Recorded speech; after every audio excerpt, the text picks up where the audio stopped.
What's up, everybody? Caruso here live.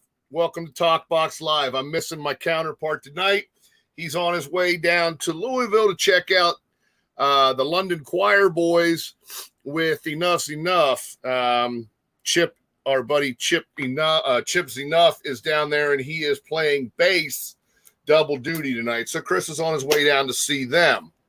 But we got a great show lined up for you, and hopefully I can hold up my end of things and do it justice. He's usually the mouthpiece, and I'm just the comedy relief. But right now, tonight, I got to pull double duty myself. So that being said, tonight's show is going to be with our special guest, Chris Lane, guitar player from Station. Phenomenal band from New York City who I've heard about for several years, but just got into a couple years back because I had heard about him. And so with no further ado, please, Chris, if you're there, jump back in, buddy. I think I'm here. You're here. Excellent. Guitarist and IT guy. Awesome. So I was just explaining how I have heard your name repeatedly for a few years. And honestly, and I know I told you this, never gave it much thought. Like, okay, some new band, blah, blah, blah, just in one ear and out the other ear. And finally, you guys were coming here to play a little benefit gig for the Oak Hills youth football team. And I was like, you know what? I got to find out what the fuss is about, because this is like the fifth time you guys are going to be in town. I've heard the name, and I'm like, what is this all about? I YouTubed you guys, and I'm like, holy shit, what have I been missing? Thank you. Yeah. So I was an absolute pleasant surprise. I went out, I bought everything you had on vinyl except for the aforementioned thing, that the elusive unicorn I've been looking for, of course, which is your EP. I just sent you a link to find it on eBay for $200. I will be on your link here shortly then. 200. Don't. We sold those things for $5. I don't know who's selling it for $200. We'll just see how crazy I am. How's that? But yeah, so after that, I was fortunate to see you guys live there. Caught you guys the very next time you came to the Pirates Den, about a year or so later. And you and I have chatted, occasionally since about things and whatnot. The band is phenomenal. You guys are so tight, and the music you put on right now, for anybody who doesn't know, is like, fits right in with the Slippery When Wet New Jersey era Bon Jovi. Perfectly. You guys would have been a perfect match on the road with them. And that's a compliment in my book, because I'm a huge fan of that era. You guys, with your melodic stuff, your choruses, your harmonies, the writing, the lyrics, everything is just hitting on all cylinders. And it's very impressive. Thank you. I appreciate that. For some youngins. Yeah, it just kind of comes out of us, So, like, I'm fortunate to have found three other idiots who like what I like, and it's weird. We get along very well personally, and we get along very well artistically. So it's just kind of like, at this point, making music with your friends is really not work. The work is everything, not the music. That's the pain in the ass. But the music itself is great. So, we had awesome. Fun doing it. Yeah, that's awesome. So speaking of that, and I'm not trying to categorize you guys as a hair band, obviously, or a hair band wannabe, because that's not the case. You write fantastic melodic rock that would fit into the genre that I grew up with easily. And I don't mean that, you guys have got just the blue jean and t-shirt look, nothing flashy. You go out and you spend the flash on what you do with your instruments. There's no gimmicks. It's just straight up, here we are, and that's what we got. And it's beautiful. Thank you. The way we see it, we write music, and it's just music. How the band interprets that music seems to be through a lot of influences, a lot of taste, and that's where I think, we kind of gravitate towards that like you said, melodic rock taste of production and performance. Because, in my opinion, a song is a song. And like one of my dreams is, and I joke about this all the time, is for us to play a concert playing only one song 10 times in 10 different styles. Because I think that, like, if a song can hold up across genres, hopefully it's a good song. And Absolutely. I believe in our music to be able to do that. How we choose to kind of bring it to a live setting and put it on record and stuff like that, that's where the taste kind of comes in. And that's where the kind of the preference of doing it. Because I do think that, although we don't really have plans to do so, if we woke up tomorrow and decided to become a reggae band, I think we could probably play the same catalog. It would just sound different. And I think that that's what's kind of the magic of music, right? I won't lie to you. I'd be into it for at least one listen. Who knows? I mean, like maybe that's what we're missing. Maybe that's the key to success in all this, right? Exactly.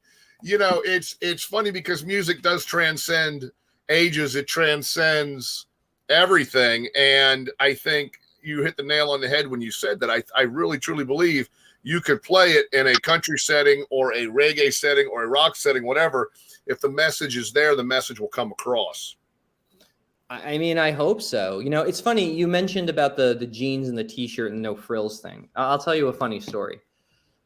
So from the second we formed the band, fortunately or unfortunately, we had very, very, very few conversations about image ever. I had long hair. Pat had longish hair. Emmy's always had long hair. Tony had long hair at one point, but Tony's hair changes like every time I see him. So I don't know what's up with that. But there was never really a conversation about what are we going to look like. It was more just kind of like we want to look like a rock band, right? And I mean, our taste is very rooted in like a lot of 60s and 70s and 80s bands. Surprisingly, I would say that we do not listen to a lot of bands that I would call hair bands all the time. You know what I mean? Like, I mean, don't get me wrong, we love that stuff, but like, Right. It's not like we're waking up and Slippery and Wet is the only thing playing. It's in the mix, but sure. I would say that we listen to 70s rock as much as 80s rock, as much as 90s rock, as much as 60s rock, right? I can see that though. We've got our influences are all over the place. And it'd be very surprising, I think, if you asked each one of us next to each other who their favorite band is, because it would be very weird to kind of then be like, and that equals Station. But regardless of that, so we formed the band and we never had that conversation about image other than we want to look like a rock band. And what does a rock band look like? Jeans and a t-shirt and long hair and done, right? Woo, that's it. There you go. So 2 years later. No eyeliner though, right? Well, all right. So here's the story. So 2 years later, we get invited to play at Rocklahoma Festival. Okay. And, we had just bought I'm sorry. This is the year before we bought the bus. We flew out to Rocklahoma. So we did it as a fly date. So this is not even the first major show we've ever played, like in terms of a major festival. Since then we've done a lot of festivals and we've been around like that. But this is the first major out of state event. Okay. Because like the farthest we had traveled from New York is like Delaware. So like, this isn't even like, oh, it's the first festival. This is like the first time we're crossing, the country. This is the first. And I think that's kind of like a Wayne's World joke too. Hi, welcome to Delaware. There you go. Well, so we fly out and we get there and we show up in our jeans and t-shirts and just ready to rock. And the stage we're on is very like, it's got a lot of bands that are kind of in our genre, but we very, very quickly realized that we were at one very specific side of the spectrum, because the other side of the spectrum, of which there were a lot more kinds of bands, were dressed up in spandex and eyeliner and spikes and things like that. Now that's totally not us. And I have no problem with that. If someone wants to do that, do it. But the first reaction we had to that was, oh no, have we made a mistake? Are we now the lazy rock band? Because we're like, I got on wearing like my Converse and jeans, whereas like these other guys were like, okay, lower me into my pants. And I was just kind of like, I don't know. So, it turned out okay. And like, obviously we've stayed very true to not having the frills, but like, it was a really funny experience because for the first time we were actually kind of like panicked about it, being like, people are going to think we just are lazy and rolled out of bed because we're not wearing lipstick. And like, It was a real existential crisis for a good 10 minutes. Sweet. By the way, Blevins is joining us from the road. He'll be in and out. Yeah, what's up, everybody? Talkbox Live. I think your picture's frozen. There you go. Wave, move, do something. There you go. Okay. Excellent. So, yeah, he's on his way, like I said, down to see Chibs Enough and the London Choir Boys in Kentucky. So he's on the road. He'll be in and out. Actually, so. I'm there now. I finally. Oh, you are there? Yeah. Oh, I really good. like Enough's Enough. Good. So you mentioned 60s, 70s, and you'd be surprised at this wall of plastic I have back here. You'll find everything from Metallica or Death Angel or something along those lines in the thrasher kind of era. Mostly melodic stuff though for me. But if you go down to the A's, you'll pull out the Andrews Sisters. That's where I'm at. I'm all over the place myself. I mean, it's important to have diversity because, if you just kind of have the same thing in your life all the time, what's the point? Right. It gets boring, and I understand that. And there's some bands out there that, since 1986 haven't written anything different, not new, just haven't written anything different. It's all been the same. And that works for them, and that's fine. But on the other hand, there's other bands who've been out there that have constantly evolved, and it works or it doesn't work depending on their fan base. And I think you have to, and I've heard the term used before, and I don't quite get it myself because I'm not a musician, but you have to grow as a band, as an artist. Personally, what got you to the show, that's what you stick with. But, I think that what you're talking about is actually two different things. I think that if you're talking about art, it's made by the artist, and whether or not it's publicly well received or not well received has no bearing on whether or not the art is good, whatever that means. It's still art. It exists. I think if you're talking about business and you're talking about, like you said, what brings the person to the show is like X song, that's a different conversation because, I'm a tough person to talk to about this because a lot of times I have found my favorite albums are usually the albums that come after the big hit album. I don't know why it's worked out that way, but I tend to like that. Like you use the Bon Jovi example. I'm a New Jersey guy. I love that album. Sure. Totally. But I seem to like that more. It's weird how kind of my head works with some of that sometimes. Fine.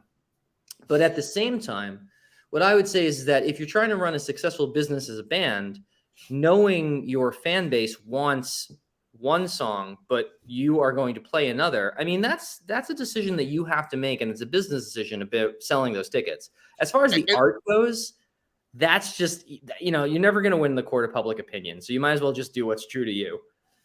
Absolutely. Now, I went years ago. I went to a little venue here in Cincinnati, and I went to see Cheap Trick. Sure. And I'm a huge fan of Cheap Trick. They were playing. Actually, it was funny because they were playing the night before Mr. Big was playing the following night. And I love Mr. Big. And it was a great deal because in the encore, Billy Sheehan and Paul Gilbert and them guys, they came out and basically slipped up behind him and took their instrument off. And then next thing you know, they're all on stage doing the encore, which was phenomenal. But the point I'm getting at is they didn't play one of their hits. No Surrender, no nothing. Right. And I don't think I knew one song, honest to God. Mm-hmm. And to this day, it was still one of the best Cheap Trick shows, and I've seen them probably good 10 times or whatever. It was still one of the best Cheap Trick shows I've ever seen, and they didn't play one song I knew. It was all deep stuff.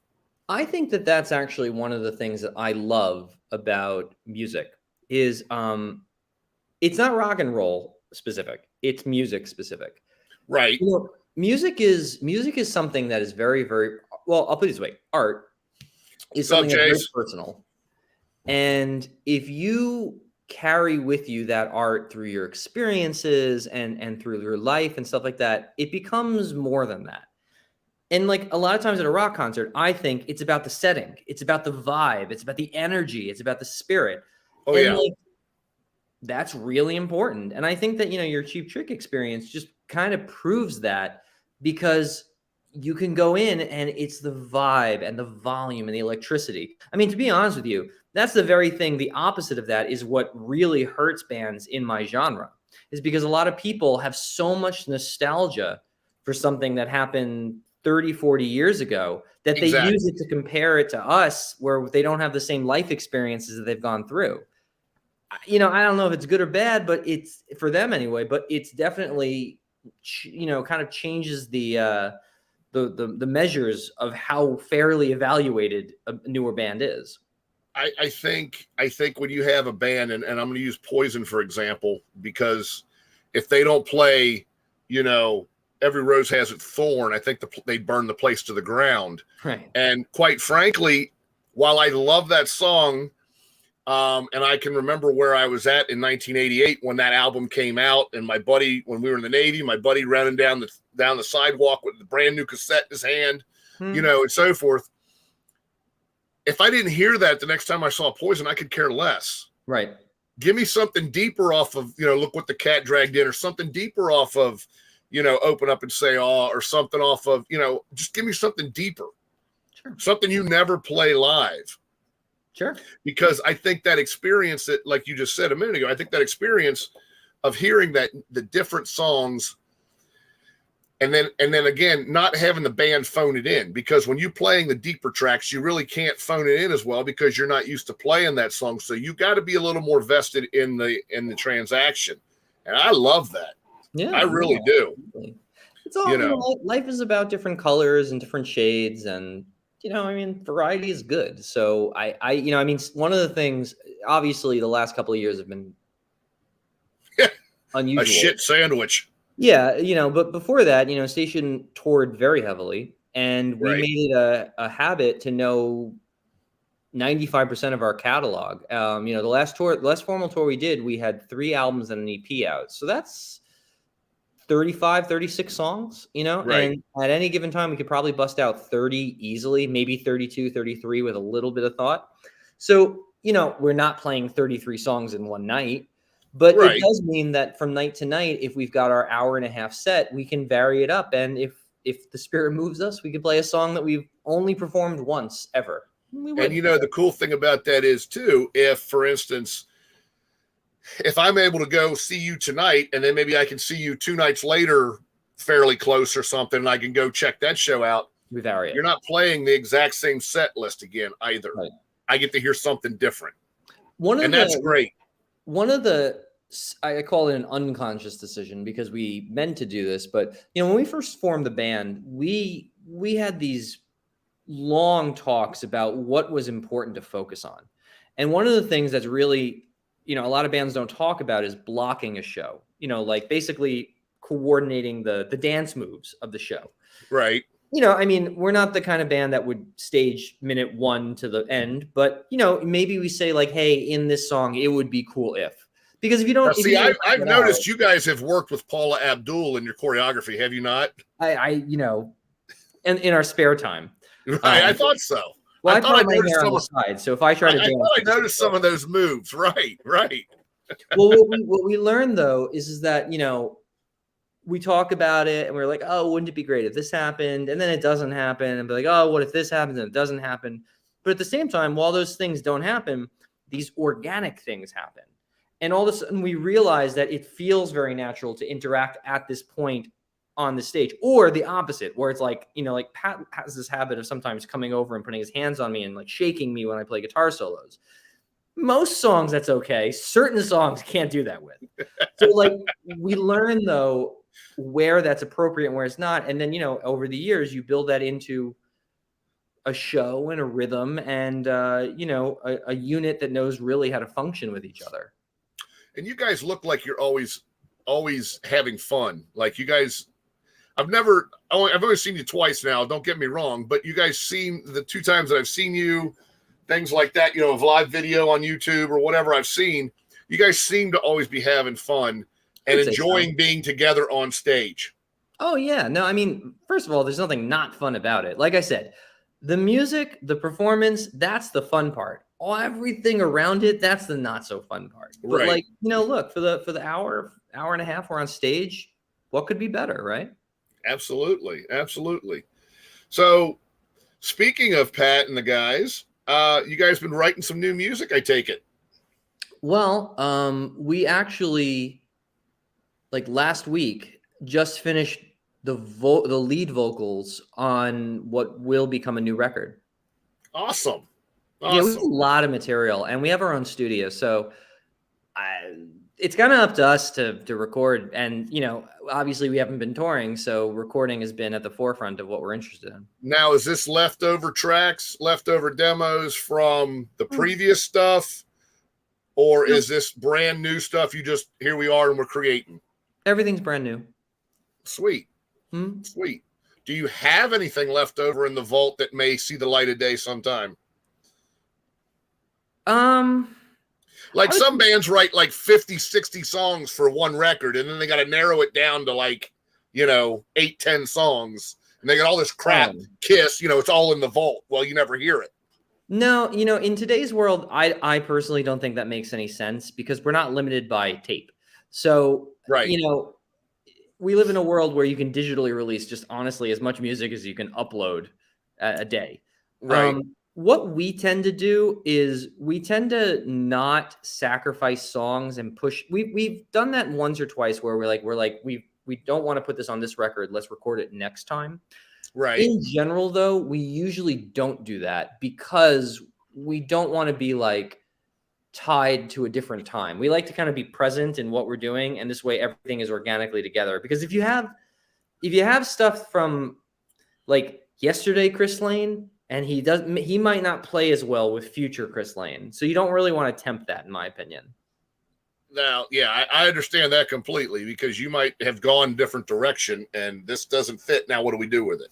Yeah, there's that. We have a lot of songs that we started recording that we stopped because we didn't feel like we wanted to finish it, but they're not in any way, they're guitar parts, drum parts like that. They don't sound like songs. They're very, very, very realized minimal ideas.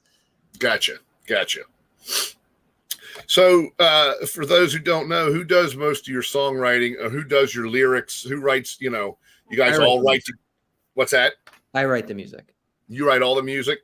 Yeah, we've had Pat and I have co-written I think 3 or 4 songs. Emmy wrote a song on Stained Glass, but other than that, the majority of it is my writing. And then does Pat write the lyrics then? No, I write the lyrics as well. You write all of it then, okay? Mm-hmm. Which means you can't leave, by the way. Because then we're screwed as fans. There you go.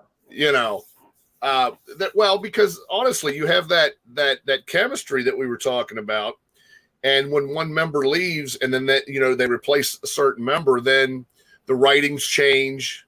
It goes a different direction. It doesn't sound the same.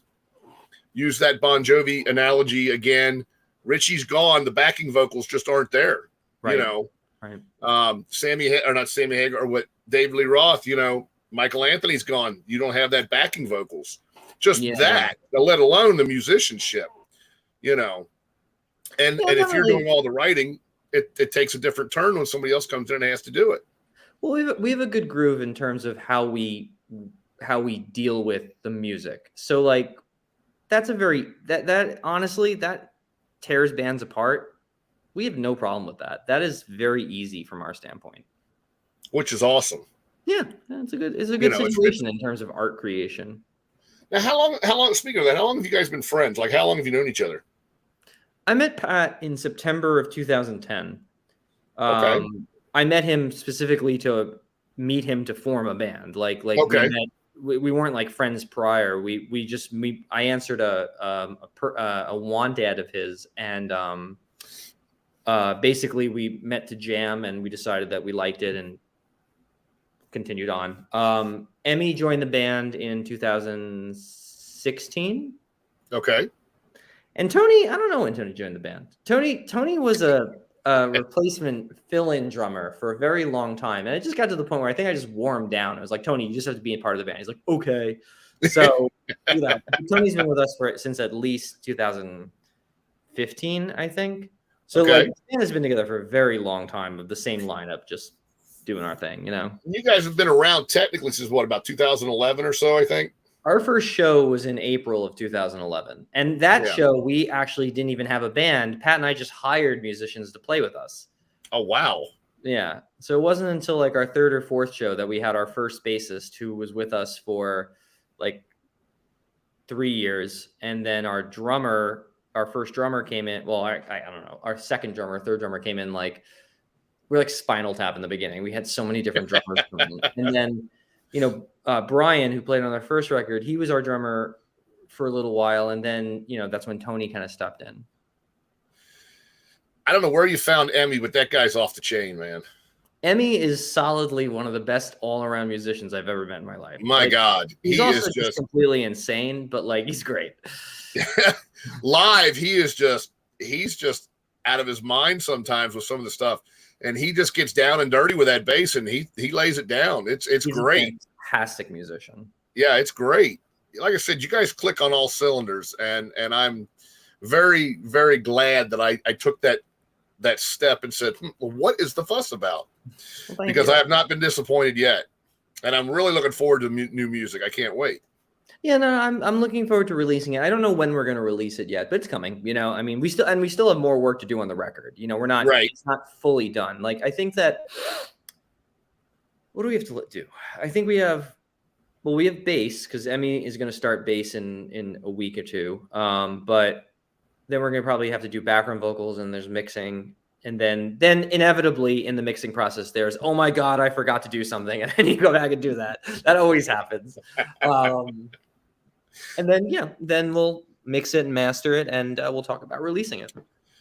I know Patrick put a thing on Facebook about should we release a song before we release the album? Should we play something live before we release the album?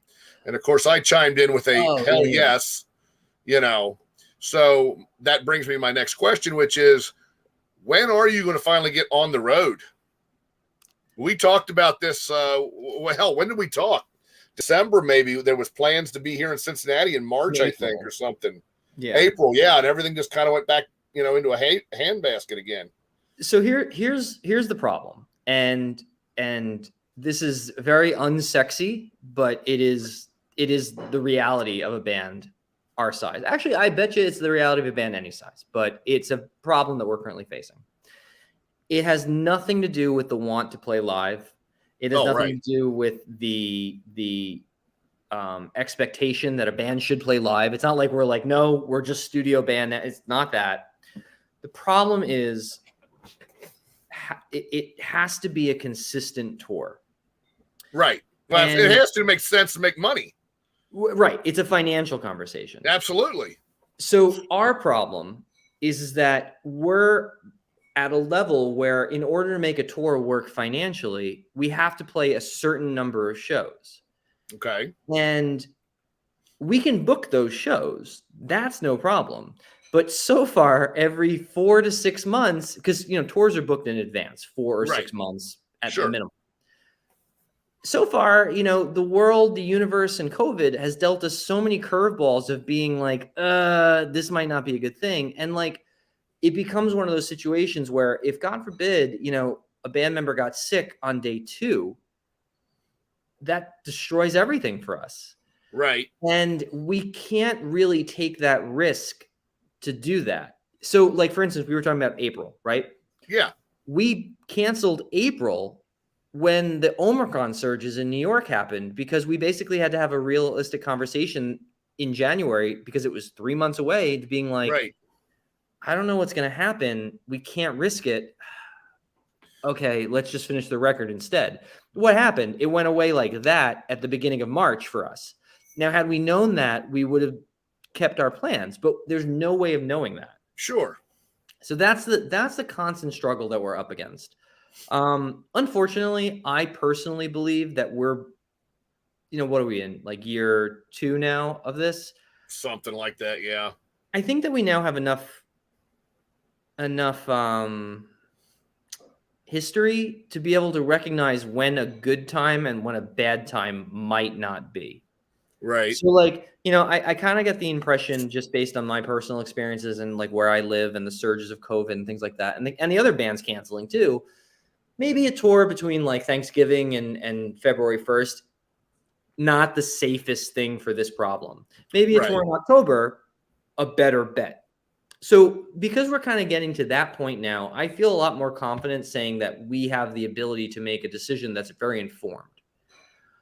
Whether the world cooperates or not, I can't tell you, but like that's the intention. So, I mean, like we're just itching to get on the road. And we actually played a live show for the first time out of state last week.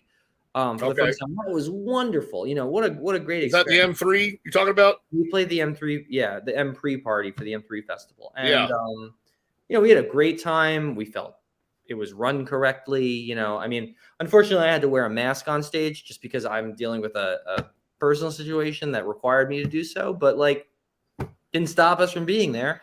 Right. And, I mean, if we could do more of that, sign me up. So I'm hoping that this fall is the answer to that problem.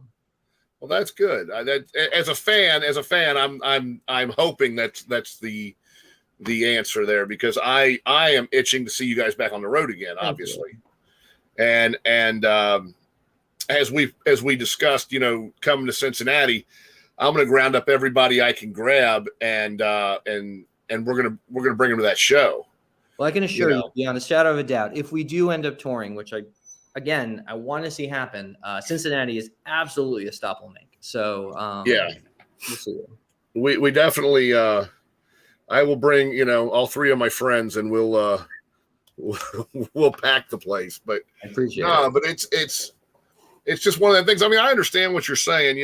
I've had I've gone to several shows here recently, and I haven't been afraid of anything or catching anything or anything like that. I've had my shots and all that stuff and whatnot, and I've gone in there, and couple venues, nut to butt, couple. Oh, there's Chip. Chip's enough, Chris?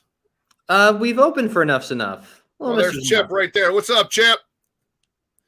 So like I said, I've been nut to butt a couple places, and then I've had other ones where we've been in the venue. I've had some ability to spread out a little bit, and whatnot. Worked out fine. But the ability to be there, period. And not only from my perspective of hearing you guys live and being able to enjoy the presence of the band on stage, which to me is, I love going to live shows. Sure. But also in order to support you guys as well, because a lot of you guys, especially that are, in smaller bands, that aren't the Poison playing the stadium tour stuff, you rely on the fans coming out to see you and supporting you. And I'm all about getting out there, getting that t-shirt bought, buying that CD, whatever, buying that ticket, and supporting you guys so that you can come back and see us again. Well, I appreciate that. No, I mean, look, it's very much a symptom too of a band our size. Because, like, do you remember last year? And I think still currently, you're seeing a lot of pictures of bands doing meet and greets with like glass and stuff. If they're doing them at all. Well, I know that when you see stuff like that or bands refuse to come out, it feels lame, I guess, to a lot of people. But the truth is that a large production like that has so many people depending on them and financially depending on them that, like, the harsh reality is that you can't let something affect the tour. And unfortunately right now that's COVID, and it's just the reality we live in. Don't get me wrong, I hate it, but it is. I get you. As much as I want to come up and buy you a beer and be like, Chris, what's up, buddy? And so forth. Yeah. I understand where you're at, and and you're 100% right, because it's not just you guys. It's the roadies. It's the merch girls. It's the, whatever it is. If somebody, I have buddies of mine that are in a band from Finland called Sonata Arctica. I think I may have talked to you about them before. They were supposed to be in South America right now. Sure. And one of their people caught it a few days before they were supposed to get on the plane to go south. Kills everything. killed it all. They had to cancel their entire South American tour. Yeah. You know, and they have a good following, but they're not the biggest band out of Finland, we'll say. So when something like this happens, I mean, it puts a damper in their pocketbook, you know. Absolutely. And it sucks. Yeah, no, I mean, it's a very, very difficult situation. And the problem is that it's exasperated by the fact that, like, a lot of people don't look beyond just the action. They don't really think about why this is happening. So, like, a lot of bands have gotten a lot of slack. Like, why are they unwilling to play? Why are they not touring? There's a lot of reasons. And, you know, I mean, like, you know, don't get me wrong, I would love to be able to just be as open and honest with everyone as I can. But, like, at the end of the day, it is a decision that has to be best for the band, the business, the people. Well, I was going to say, it's a business decision. It's also, you know, I mean, it's also a personal family thing. You know, I mean, this is, well, there's, yeah, absolutely. That's a given. You know, that's a given. Absolutely. Right. And you know, I've met you guys before. You guys were so gracious with your fans. You hung out, you took pictures, you did all the everything that you should do. And you guys were awesome. But where we're at now, you know, you have to limit that or take that out of the equation. As a fan, yeah, I'm disappointed as hell. But on the other hand, too, you can look at it two ways. A, I don't want you getting sick and it's, you know, ruining your career side, your business side of things because you're losing money. But B, if you get sick, now I don't get to see you. Somebody else doesn't get to see you. Right. And I don't want that to happen, you know? And I don't want your family to go through that. So if it means that I can't shake hands and have a beer with you after the show, Chris, then we'll catch up later when things have settled down a little bit, you know? And I get that, but not everybody does, though. Yeah. There's too much selfishness in this world. Well, I hope that, you know, I mean, you know, the last 2 years, again, have been very difficult for a lot of people for a lot of reasons. And I do, though, see in my own personal life that 2020 was much harder to deal with from this standpoint than 2021. And 2022 seems a lot easier to deal with than 2021. So, you know, I'm not wishing my life away, but at the same time, getting to 2023 might be a good thing on this front. I you know, I don't know. My crystal ball doesn't work right now, but like I'm hoping, you know.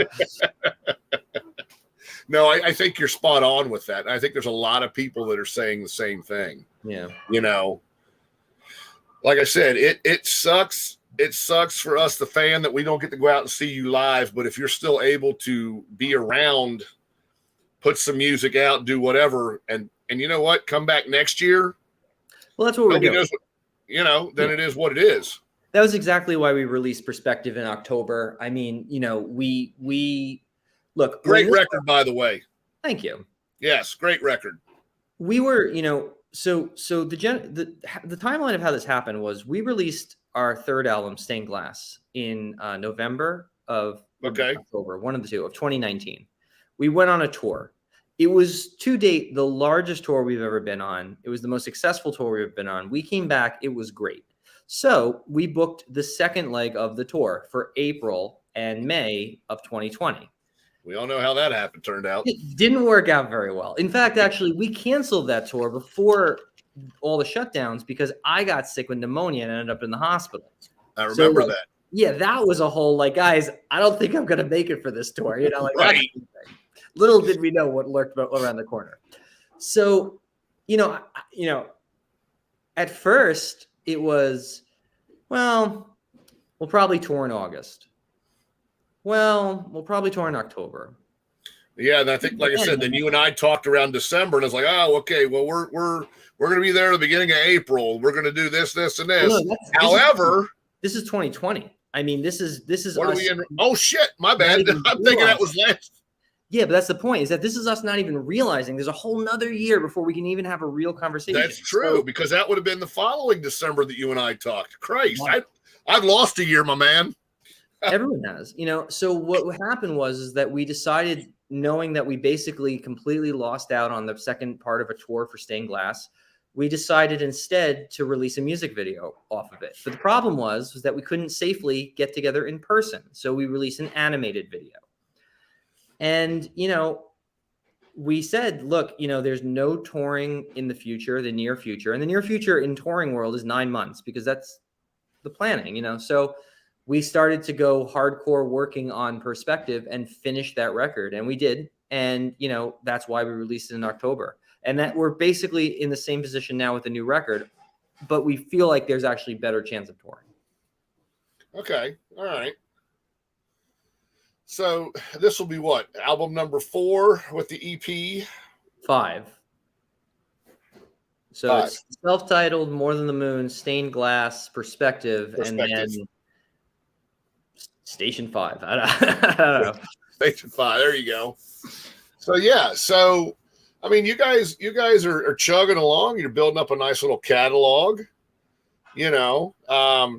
I think you guys got some really decent staying power, like I said, because the movement out of Europe, especially, which is my thing, is that melodic. I mean, Frontiers is amazing with all the stuff that they're releasing. Mm-hmm. Frontiers is doing that whole melodic stuff. So there's a big resurgence in that melodic sound in the bands. Sure. So I think you guys have got personally, I think you guys have got a bright future ahead of you because of that. It's just getting you guys getting people turned on and again, being like, check these guys out, which is why we do this stuff, to get you guys some exposure, hopefully, and things like that. No, I appreciate it. Like I said, missing out the first 3 or 4 times that you guys were in Cincinnati now is mind-blowing to me that I did that. But hey, it is what it is. How are the other guys doing? Everybody doing well? Everyone's good. I mean, there are challenges across the board, just with the world we live in right now. But we got to play on stage last week, and it was actually, to be honest with you, I mean, I love being on stage. I was just happy to be with my friends. You know what I mean? Yeah. Like, that's a huge thing. Is that like we have a bus? We are used to traveling in the bus. We somehow oddly share the same type of humor, which is weird. So we get along very well, and we seem to also all know the same movies. So like only about 20% of our dialogue with each other is original. The rest are movie quotes. So, it turns into a social event when we get to tour. And that's honestly what makes touring doable,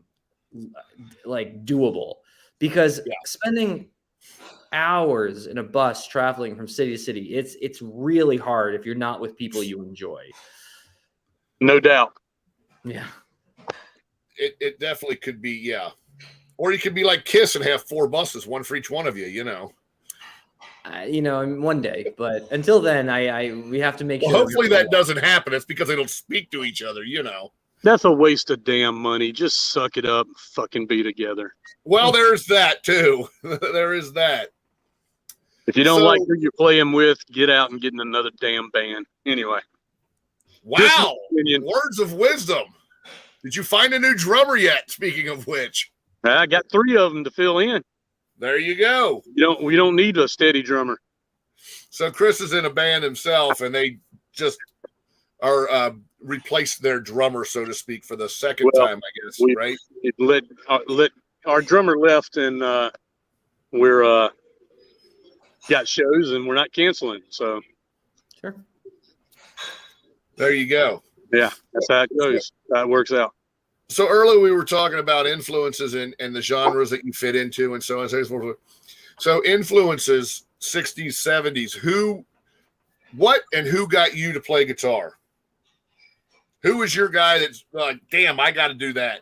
So when I was in high school, I played the saxophone and I could play the piano and like keyboard and stuff. And I decided you wanted to get chicks, so you better play guitar. Is that what it was? Honestly, there was no hope of that for me in high school, so I was way past that.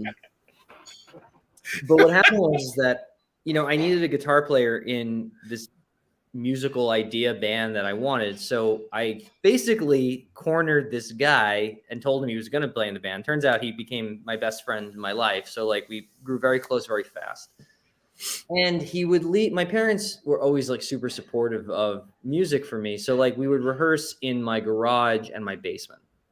And he would leave his guitar there. And eventually I would just be like, show me this, show me that. And so what were you playing at the time then? Keyboards. You were playing keyboards. Okay.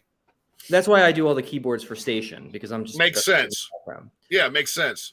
And I'm pretty old at this point. I'm like 16, 17. Like I'm not 10 years old picking up the guitar. So I basically just said to my parents, I think I want to be a guitar player. And they went out and bought me an electric guitar and acoustic guitar. Wow. And I just taught myself. Beasley's here. What? Michael Beasley, the guy from he's a tour manager. Yeah, for Enough's Enough. Chris is just randomly shouting things out as we're talking, but you know. That's fine. Let Chips Enough know that I wrote my final college paper on Fly High Michelle. Oh, hell yeah. Okay, I'll definitely tell him that. But you know, I basically said, you know, I want to play the guitar. They bought me an acoustic guitar and an electric guitar and said, that is very supportive, by the way. Yeah, my parents are great with that. I mean, like they're at every show in New York, and like but like the truth is that them listening to music got me into classic rock. And then when I finally had a guitar in my hands, I was like, well, what do I actually like? And you know, I come from the world of Pink Floyd and that stuff. So I was just like listening to that and just playing over it. And that's how I taught myself how to play. So your parents have got to be roughly my age, give or take. My parents in their early 60s. Okay, so they're a little bit older than I am. Chip said to tell you he's very flattered. That's awesome. Appreciate it. So did you get turned on to their music then? Well, was you spinning mom and dad's vinyl in the basement going, oh, this is rad, let's get into this? They played music around me constantly. So like my dad brings the way it kind of worked was that my parents seemed to be very into like 60s, 70s stuff and stopped there basically. But they were also not into like heavy stuff. So like I never heard of Led Zeppelin until like I started listening to the radio when I got a car. Okay. And you know, there's a great classic rock station on Long Island where I'm from. And basically how this started was it was like my parents listening to Steely Dan and the Beatles and Fleetwood Mac and the Who. And I love that stuff. Billy Joel. I mean, I'm from Long Island, so I have to like Billy Joel. But like I love Billy Joel. And Journey and all that stuff. Then when I got the car, I went towards that, but then heard I guess I would call it the heavier side of that. And, you know, I mean, Zeppelin and like Rush and like Deep Purple and Van Halen. And that's when my ears really perked up. And I was just like, okay. So, you know, it was that like, you know, like my favorite band of all time is Pink Floyd, followed very closely by the Beatles. So like, again, it's not very much station sounding, but I kind of bring that forward. In fact, I'll tell you a funny story. Like I was driving and I heard this song and it was this great song that had this lyric in it that was every breath I take, every move you make. And so I knew the lyric and I was like, it's got this kind of like weird groovy reggae thing about it. And I went to a music store and I explained this to the guy and he was like, you're talking about the Police. And I was like, okay. So I got a Police record and I listened to it. I'm like, I love this. This is absolutely not what I'm looking for though. This is not the song. And it took me like months to figure this out. And then I found out it was Jamaica by Led Zeppelin because he says it at the very end. And that's what just opened the doors for me for listening to the entire catalog of Zeppelin to see how diverse they were. And I was like, oh my God, one band does all this stuff. And that was like the rock and roll love affair start. And it's just carried on. Sweet. So who's your favorite 6-string guy or girl? David Gilmour. Really? Yeah, I David Gilmour, Neil Schon, John Sykes, John Steve Sykes. Lukather. Wow. Okay. Yeah. Those are the guys that I kind of look to inform. I can't play anything like them, but I Well, like you're no listening to slouch. them. For those of that are out there that don't know, you're no slouch, dude. Thank you. My guitar playing is a very weird thing because I'm self-taught. I have a very easy time playing extremely complicated things that I come up with, and an extremely hard time playing very simple things that other people have come up with. You're a very accomplished guitar player in my book. Thank you. You come a very close second to my air guitar, though. I will say that. Not many can carry my guitar case. I'm Well, just as long saying. as you have the equipment, I was gonna say, you got to start there. Just saying. But okay. Now see, I'm not a Pink Floyd fan. Sure. I have seen them in concert. In 1994, my buddies and I went to Cleveland to see them. And I went basically because my buddy said you were going. And I went to see just to say I've seen them live. Sure. It's a good show, good time. But I think a lot of it has to do with the fact that they only play the same freaking 4 songs on the radio every time. Well, that's what drives me nuts. You have to get into the backlog of the deep tracks to really, I think, appreciate it. And I've got so burned out on what I heard on the radio. I'm like, ugh. Yeah. I know what you're saying. I mean, it goes like that with like discovering the band catalog. I mean, Pink Floyd is an unusual case only because their albums are almost not made to be cut up. I mean, like their experiences in themselves. I mean, don't get me wrong, there are singles, but like to say that you listen to Money is a very Right. different thing to say I've listened to Dark Side of the Moon. Right. And you know what I mean? Maybe, absolutely. The later Pink Floyd albums, in my opinion, are a little bit more song based. Once Roger Waters was not in the Division band. Bell, Momentary Lapse of Reason, that kind of stuff. I dig that more than I do the Brick in the Wall and things like that. I mean, look, Terminal Frost is like one of my favorite songs on Momentary Lapse of Reason. Is like one of my favorite songs of all time. So I mean, like I love it all, but like it's tough. It's tough to kind of like, it's like the Zeppelin thing. I mean, like I can't believe that one of the, in my opinion, just rock and roll heaviest bands of all time, a third of their music is acoustic. Yeah. Well, you really wouldn't know that if you listen to most classic rock radio. So no, not at all. You got to go deeper into it to kind of really discover a lot of the magic that the band's working on. That isn't just a single, Well, that's because, and that's a whole nother show, but that's because the way the record industry is, or was, I should say, I don't know how it is now, but you're going to play this as a single. You're going to play that song. That's 6 times a day. You're going to hear another Brick in the Wall. Yeah. And then that goes, and then the next single comes out. So then you hear that for the next 6 times. Mm-hmm. And, it might not be the best song on the record in your opinion, but that's what you're going to hear until you buy that record and can expand on that. Well, that's that balance between business and art. I mean, like, exactly. It's one of those things where it's like, I mean, think of your favorite painter. Your favorite painter has probably painted quite a few paintings, but I bet you if you talk about your favorite painter to someone else and mention their greatest hit, that's the thing that translates the conversation. So, I mean, like, it just is, you know what I mean? But like, I think it's, I think it's one of those things where it's like, not everything is handed to you. So I think one of the great parts of life is to go on a personal journey of discovery. I'm a huge fan of I listen to albums. Like, I love listening to albums. In fact, if I'm stressed out, I usually do like the lights off, eyes closed, listen forward.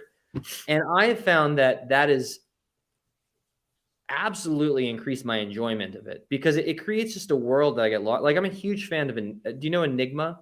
The band Enigma? Yes. Huge fan of Michael Cretu. And, some of that stuff you can just get so lost in. But it's all cool if you just listen to a song. Don't get me wrong. I mean, it's great. But, like, you don't really get the full effect unless you're, like, knee deep in it, Well, I know what you're saying because I'm the same way to a degree because, like, I get my car. I don't really listen to the radio at all. I have a few choices to You fall curate back your on. own playlist. I got you. Yeah.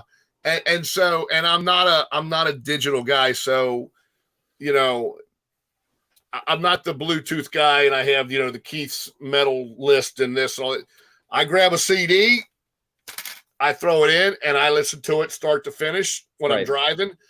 And I've driven sometimes when I've had to listen to the same damn CD 3 times back and, you know, back to back because I was still driving. And I'm like, yeah, I don't feel like changing it and putting the radio on. Well, that's always the joke is how far is the next city? 3 albums. There you go. Exactly. Yeah. Exactly. Yeah. You know, and I find that, again, I find it more enjoyable. Now, there's some records out there that, you know, might only have that one song that's worth a damn. But overall, and then you got Van Halen 3, which has nothing redeemable on it, but, you know, it is what it is. Some of Eddie's best guitar work was on that album, but God, it was atrocious. But I like to put the CD in and listen all the way through. Yeah. You know, especially if I'm listening to Rush or something like that. I mean, then that's a no-brainer. No, I'm right there with you. I mean, I like, because also, you know, the other thing that's, I think, because of it's no one's fault, but because of the way music is available and listened to now, it's so easy I want to listen to track 2 and track 8. You know, there used to be a real art to the sequencing.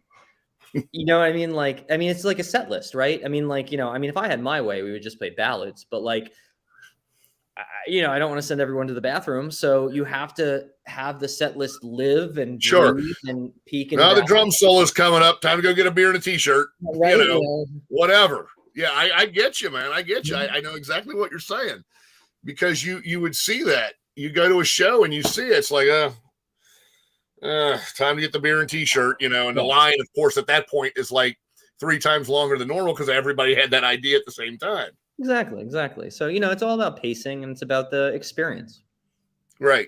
So speaking of ballads, you guys don't specifically have a quote unquote ballad that I've noticed. Us? Yes. You have I think we have a lot of ballads. Not to the okay, let me rephrase that. Keith, I think we're the band that gets beaten up in the parking lot after the show. No, your ballads, your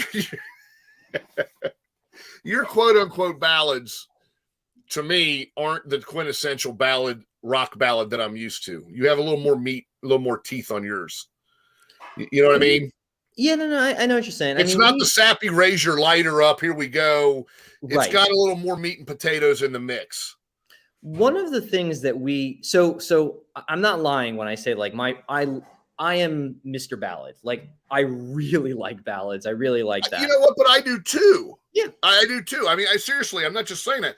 I am a sappy SOB a lot of times. And so I don't have a problem with that. So again, when every rose has, you know, you got your lighter up in the air, whatever the case may be back in the day, or you're doing the hand thing or whatever, you know, hey, yeah, sure. But I like my crunch too, you know?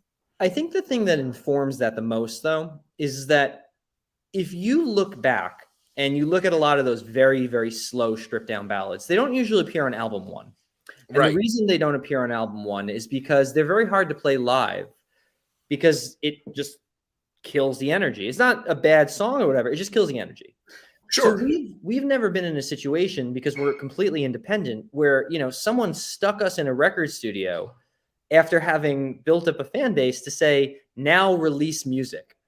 We've always kind of had the mentality of like, when you're writing, it's like, how am I going to play this on stage? What is this going to do when I play this tonight? And because of that, I think that that's kind of informed the writing or more the production of the ballads, because it's always like, well, got to keep the energy up, but you want a ballad. So you have to kind of integrate the two.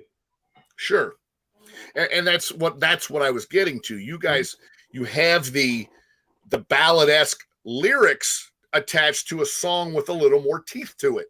Right. So you don't have that get up and get the beer and t-shirt, you know, let me squeeze, you know, Maggie over here and raise my lighter. Right. You've got that feeling in the song, but you still got a little oomph to it. We have a song coming on the new record that we finished recording. I call it the hero song because it's just got an epic note of Pat's. It's a ballad, but it's unlike anything we've ever done before. And I can't even categorize it as a song. I don't even know what to call it, but it's like one of those songs where it's going to be like, people are like, okay, it's not like rocking, but it's going. Oh my God. And then it ends in an explosion. And like, it's just the weirdest song ever. I'm so happy with it because it's like, what is this? And we're like, I don't know, but it's cool. Nice. So one thing you guys have not done either is put a cover on any of your albums. Right. Is that just because you're independently doing this, and you're not quote unquote asked to or told to, or is it because you just don't feel like you need to put somebody else's music in your touch on your record because you got your own stuff and enough of it? Because I'm not a big cover guy. Yeah. There are some that are okay, that are done right, but I would rather hear all of Chris Lane's music than Chris Lane doing Elton John. Well, thank you. I think for me, or Station for this matter. Yeah. I think for me, the reason we haven't put a cover on a record is because we don't really ever play covers live. We do once in a great while, but like, as I say, the 2 times I've seen you, I don't recall you playing one. Very rarely will we, but I think that the reason is because like, if I was going to record a cover, I would do it because I felt like I was bringing it somewhere else. I was, I think of it kind of like in a lot of classical music, there, are various composers who did themes and variations on another composer because they brought it somewhere that the other composer didn't. Right. If I wake up and I have this kind of inspiration to do that with something, I'll record the cover. But I don't really have any interest in just being like, well, I like this song, therefore I want to play it. Right. That's not interesting to me. And that's kind of why we haven't done it. So that was leading me to my next question on that is, if there was to be a cover song done live or done for a record, any idea what you'd be pulling for? Would it be a Pink Floyd song? Or is that too complicated? You want to try something much easier? And no, it wouldn't be a song that it would have to be a song that I think that I could do something to that would really mean something. And I don't believe that I could touch any of my heroes' music and feel good that I brought something they didn't, because you don't mess with Pink Floyd. Like it'll never be a Beatles song. It'll never be a Zeppelin song. It'll never be a Steely Dan song. You know what I mean? Like I just, because I can't bring anything that they didn't. They're perfect. I couldn't do that. Come on. They're close to perfect. All right, I'll give you the close. So my buddies, like I said, my buddies in a band in Finland called Sonata Arctica did a cover of Bette Midler's. I swear to God, they covered Bette Midler's "Wind Beneath My Wings." Yeah, I know. And we played their version of "Wind Beneath My Wings" for my mom at a concert once. Dude. Yeah. My mom's a huge Bette Midler fan, and their version of it is really cool. And I said to Pat, I was like, my mom's a huge Bette Midler fan. And I was just like, it was her birthday, and we're playing a festival, like a fair kind of thing outside. And I said, it's an easy song. I'm like, if I just learn the chords, learn the words, can we just play it? And he's like, yeah. So we did that heavy metal version of "Wind Beneath My Wings" for my mom. I tease them about that to this day. I said, I hate Bette Midler. I hate that song. I said, good God. I said, but you guys killed it. You absolutely killed it. And then they were goofing around one time live, and I have a snippet of it, but they were toying with the theme to Titanic. Okay. And so then I really had to stick the fork in and just really, grill them on that one. But they were having fun with, the stuff and whatnot. And so, well, that's where a lot of the stuff is born. I mean, so I was saying last week we played the show, and usually when we play like a headlining show, there's a bass solo and a drum solo and a guitar solo. Right. And on stage I had to wear a mask. So I started my guitar solo with snippets from Phantom of the Opera because I thought that was nice. Yeah, nice. Like it's amusing me. So I was like, okay, do it. Nice. So now, was that the second show you guys played live so far? You did Arlene's Grocery. third. We've done 2 in New York City, both at Arlene's, and then this was the first out of state show. Okay. Well received, I take it. Oh, it was great. We had a great time. Yeah. How was the crowd at M3? Was it pretty We didn't go to crowded? the actual festival, but the pre-party. No, was I know great. you guys did the pre-show, but Yeah. was it pretty crowded though? The whole thing. Yeah, it was very 'Cause I crowded. think It I was a saw different some- venue than usual, so it was much bigger. It was nice. I was gonna say I thought I saw some friends of mine that were there that it looked like it was raining or had rained or That something. was They the had next jackets. day. Our night was great. Sweet. Perfect Sweet. weather. Hair was nice and not frizzy. It was ideal. So are you a big fan of the Aquanet? Have you taken that over the George Lynch You can't overdo it with recommendation? hairspray, because then all of a sudden things, someone lights a match and the band goes up. You don't want that. You know what I mean? Nice. Well, Chris, I tell you what, brother, man, it's been great talking to you. We're going to wrap Thanks this for up having here. I can't thank you enough for taking the time out of your busy schedule and talking to us. We are definitely looking forward to the new music and seeing you guys on the road. Thank you. And when the new record gets ready towards dropping, maybe we'll reach out to you again. Maybe we can have you guys on. That sounds great. And bring one of your sidekicks with you, or bring all 4 of your sidekicks, or 3 of your sidekicks with you. And if the world's in the right place, get you all in one room, and or whatever. But yeah, it was great, and we're looking forward to it. And like I said, hopefully we'll see you on the road soon, man. Absolutely. Thank you so much for having me. Oh, you're very welcome, sir. Tell the boys I said hello, and you and I will talk later. Sounds good. I'll see you soon. All right, buddy. See ya. Bye-bye. Bye-bye. All right. So that was Chris Lane from Station. If you have not checked them out, please go out and check out their releases. They are a very good band from New York City. They do deserve your support. Again, if you are like me and you like the metal melodic side of things, you will really like these guys. They're very talented, and they come to Cincinnati. Let's pack the place and get them some support. So Chris will be back next week, I believe. And I'm not sure what we've got going on next week yet. But the following week, we have our rescheduled show with Zinny Zan from Shotgun Messiah's fame and the Zan clan. Zinny's living in Sweden, and so we have to do it pre-recorded and air it later. But we had some technical issues with that last week. So Zinny's going to join us on the 25th, and really looking forward to that one. That should be an interesting conversation. Real quick before I leave, so I hate cutting into the acts when we're talking and have a good conversation. So tonight, my cup of tea is a band from Sweden called Crash Diet. And they've got several releases. These are the ones that I have been listening to here recently, especially. They're on their 3rd lead singer. They got a new record that just came out in April called Automaton.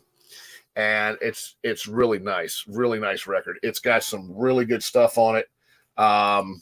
And I think, again, if you like that sleaze from LA, the late 80s sleaze, that is, you'll dig it. The highlight for me right now anyway on it is called Together Whatever. It's really cool. Their original singer, which was on this Rest and Sleaze and that, Dave Leppard, they just put the record out in 2005. 2006, he killed himself. So then they went through 2 more singers before they found their new guy. And consequently, they put out records with all the different vocalists, but the other 3 guys put out some really good stuff as well. So their catalog has got 4 different singers. However, it's really solid stuff all the way through because the writing stayed the same. Like I said, check out the Rest in Sleaze, which is the first one with Dave Leppard. Oliver Twisted was another guy who sang on who sang on one record. And that was The Unattractive Revolution. And then they got a guy, one of the favorites on there, and his single that really hits home is Cocaine Cowboys. And that's off of crap. Now hold on, I gotta look it up because I had it right and I gotta see which one it is. Man, this band, Midnight City Devils, is fucking rocking. Yeah, they just played. They're kind of a little bit hard rock punk, but they just did a version of Panama. Oh, and it was fucking killer. Really? Hell yeah, it was badass. So, so are they playing right now, or? Yeah, they're playing right now. Choir Boys going here in just a little bit. So. Okay. So is it just the 2 of them then? No. And then there's a band that's out on the road with them called Stephen Ramon. It's a solo thing, and right. He actually Enough's Enough. The band is playing with him, backing him. Oh, okay. So Daniel and Tori are here, and then of course they played first, and then the Midnight City Devils, and then the London Choir Boys. So okay. So Enough's Not's playing. No. They're playing this weekend, but not here. Just Chip. Okay, all right. Yeah. They're playing that Pretty Boy Floyd show that's coming. Probably. Yeah. Yeah, it's them and Pretty Boy Floyd. Yeah. When is that? I forgot. No biggie. But anyway, so Generation Wild, the Savage Playground. Really good stuff. Like I said, this was the second singer, a third singer, Simon Cruz. It's really good stuff. Like I said, if you're into the LA sleaze scene, check them out. You'll really dig it, I think. The last record, Rust, was really solid, and so is this new one, I think. Automaton, from what I've heard, it's a really good follow-up. So cool. I'm gonna talk to these guys in Midnight City. Sleaze from Sweden. All right, folks. I'm gonna talk to these guys in Midnight City Devil and try to get them on the show here before long. So still out of Omaha and Chicago. So sounds good. Yep. All right. Well, brother, man, I'm out of here. All right. Well, I am too, and y'all be good. Just remember to tune in every Wednesday night at 8:00. Usually we are on live, not always, but check the website. I mean the Facebook page and my page and Cincinnati Hard Rock Heavy Metal Enthusiast page, and check and see when we are going to be live and who we got coming up and all that good stuff. Who do we got coming up next? Nobody next week, I don't think. And then I'm working on somebody for the 18th. Yeah, the next one is going to be Zinni Zane, and might have Michael Beasley Bowen, tour manager, come on the show. We'll see. His will be at night. Dizzy Dean. Damn, well, I'm talking about baseball. What the hell? Zinni Zane is going to be recorded earlier that same day, which is the 25th, I think it is. And his will be broadcast the very next night. So anyway, so that'll be on Thursday, come out on Thursday night. But definitely check it out. Check us out. Keep spreading the word, and remember, sharing is caring. Love you guys. Have a good one, Keith. I'm out. And as soon as you get out, Mandy will hit end, or I can hit end, or whatever if you're fixing to leave. That's fine. You rock it.